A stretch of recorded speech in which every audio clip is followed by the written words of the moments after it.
2, 1.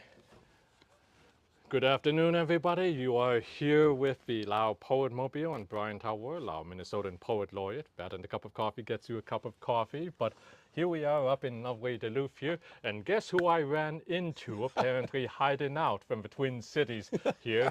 The one, the only, the notorious Stanley Kusunoki. And it is the perfect poet to find as we continue to mark National Asian Pacific American Native Hawaiian Desi Heritage Month out there, which I know it's a lot of communities to get into it, but it's like You forgot Pacific Islander. oh no I bought the team Go on. It's like there's a lot of us people, there's a lot of us, and we're actually going to just inflict some poetry on you today in the course of testing out our new microphone system. But say a little bit about your new book, Stanley. Well, the new book is social studies. I was a teacher, and even though I did not teach social studies per se, I did literature. And actually, there was one year when they were trying to cut corners and double up, and they made me teach social studies, but it did not work the way they thought it would. Okay. Because, well, I don't play fair. Let's put it that way. I will take your word for that, Stanley. But you have a couple of poems to share with us? Sure. This one is well, there's a lot of pertinent ones, even though this was written before the last election. This is called The Statue in New York Harbor.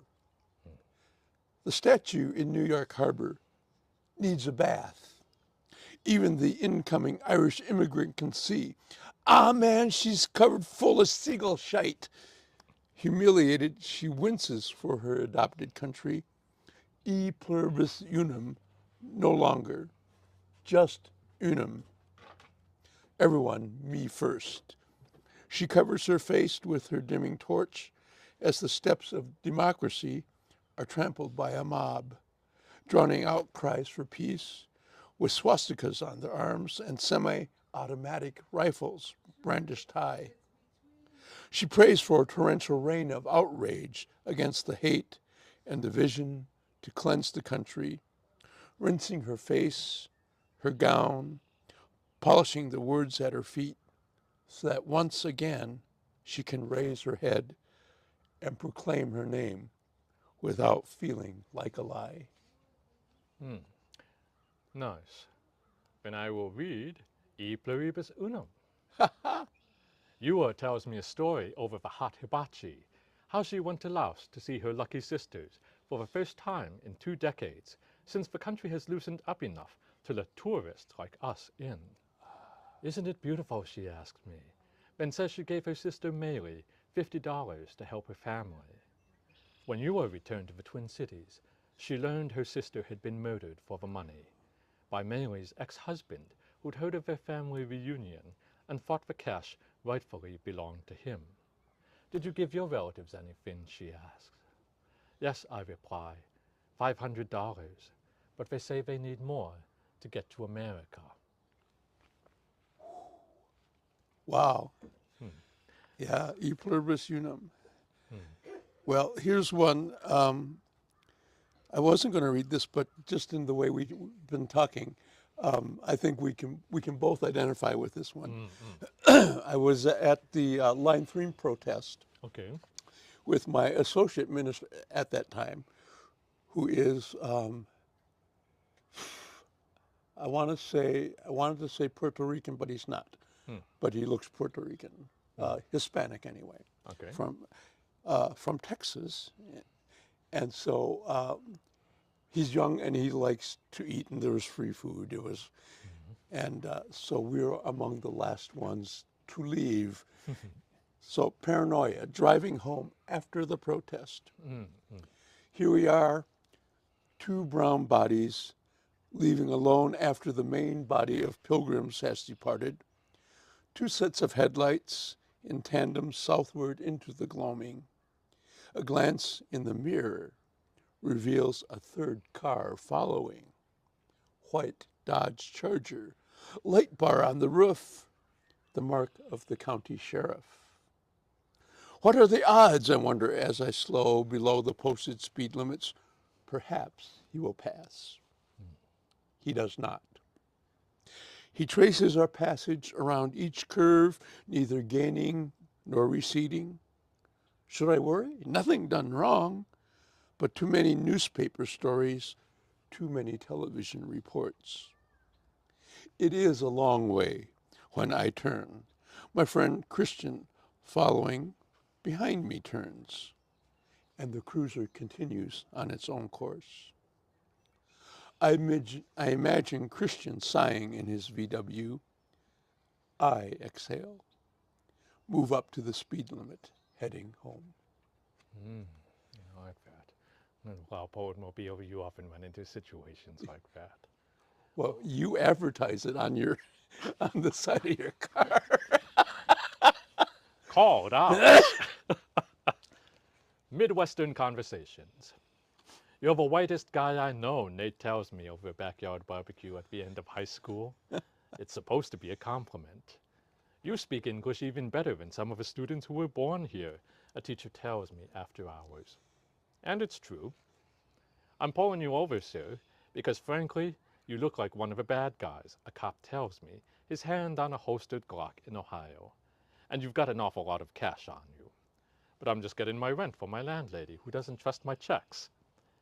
The other day, a Yonsei writer sent me a poem entitled, I Can Be White.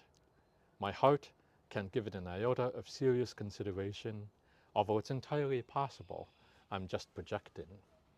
Oh, I should follow that with a poem from one of my other books, but I won't. But yeah, we of course, there's so many parallels, and because we look like we do, and so I'm going to take this a different place. All right. But still commenting on the current situation. This is a young person who committed suicide. If only, or unintended consequences. If only she weren't so sensitive, so aware. If only she could become ostrich, head in sand, unseeing, unhearing. If only it would be okay. But it's not. If only she sees, hears, feels the world crumbling away, she knows it's a hearing, a vote away, rights that were hers disappear in front of her unbelieving eyes. That other Homo sapiens would make her life illegal, would make her concerns an entry in the law books. Out her window, she sees the earth storming like her, fighting for life. Fires, floods, hurricanes. The world shudders upon itself. She sees men with guns senselessly take away fathers and mothers, brothers and sisters. She hears their screams and wailing, feels the hatred. If only, and then she realizes her only, if only, is if she adds her spirit to the many spirits that are God. Wow. Ypsilanti, 1982. In 36 years, I barely spared a word about my days in Ypsilanti, known chiefly for giving us Iggy Pop and an obscure pioneer in continental drift. I was watching the 9 o'clock news with my father in our living room, as was the family habit. I was 9, eating a baby roof in June, when a picture of Vincent Chin flashed on screen with a discussion of murder, Japan, and the Motor City. My father said not to take it personally. We were going to have a barbecue with our blue-collar neighbor on Saturday once he was done at the Ford factory. Our other neighbor across the way, with the tall, bottle-blonde daughters, was a Baptist preacher, fond of discussing Pearl Harbor with me every other day, because I couldn't tell him a thing about Laos. All right, close us out, Stanley, and then tell us where your next reading is going to be. Oh boy, let's see. Okay, let's do this. Did you know Nothanda Zulu? Yes. Yes, and so this was sort of taken after seeing her. She just blew me away, and I feel sad that I had not gotten to know her before she went to the spirit world herself. This is called Old School. Old School. Elders don't tweet, don't need to. Strong voices carry like thunder across a prairie. Gunshots in city streets. Essential truths told in tales, handed down, true history. As real as the ghosts of Emmett Till, Fernando Castile, George Floyd. Twitterings and postings, online lies melt into their own cesspools in the face of a real mama speaking.